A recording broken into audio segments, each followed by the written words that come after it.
ating mga election rules at pakinggan ang panawagan ng kontraya at ng iba't ibang mga individual at grupo na kailangan tiyakin na malinis ang halalan, kailangan tiyakin na ang boto ng mamamayan ay mabibilang at yan ay magagawa with election. Patutok po tayo sa aral ng ating kasaysayan na kadalasan ang ebidensya ng dayaan ay hindi muna natin nakikita. Ilang dekada na ang dagdag bawas doon. Pero ang mga ebidensya hindi naman kagad nakikita. Ang Hello Garcia ay hindi naman natin nakita noong 2004 election, kundi isang taon malipas ang halalan. At itong automated election system, napakaraming halala na ang partner ng COMELEC ay Smartmatic.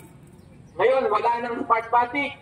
Pero ano ang nasa balita? Mukhang ang mga executives ng Smartmatic ay may kaso ng bribery sa US. Sino kaya ang kanilang mga sinuhula? Kaya ang ating mensahe sa COMELEC, huwag i-disregard itong panawagan para sa hybrid at sa halip. Gumawa ng hakbang. Paano ang hybrid election ay mapatupad ngayong 2025 at sa 2028 ay matiyak natin na meron ng manual voting at counting at automated transmission. At para sa ating mga kababayan, kung bulok ang ating halalan, kung bulok ang politika ng ating bayan, ang hamon sa atin, hindi lamang ibasura ang mga political dynasty sa araw ng halalan, tayo po ay patuloy na kumilos para ibasura itong bulok na politika sa ating bayan. Tiyakin natin na ang mga political parties natin ay meron talagang plataforma para maglingkod sa ating bayan. Hindi puro forma, hindi mga personalidad, hindi mga political dynasties lamang ang mga nasa kapangyarihan. Tayo po ay patuloy na kumilos para labanan natin hindi lamang ang vote buying, kundi ang karahasan, ang korupsyon sa ating bayan. Kailangan itigil itong red tagging, kailangan itigil itong paggamit ng mga private armies at ng mga warlords para sindakin ang mga mamamayan. Na kapag sila ay magsalita, ang sagot kagad ay kung hindi ka kakasuhan, ikaw ay dadasin.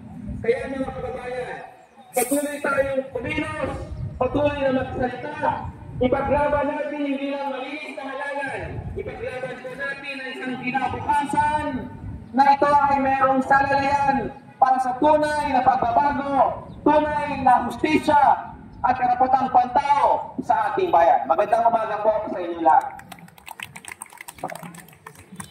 Mamamayan magkaisa! Kontra daya! Kontra daya! Mamamayan magkaisa! Dayaan sa hanglanan!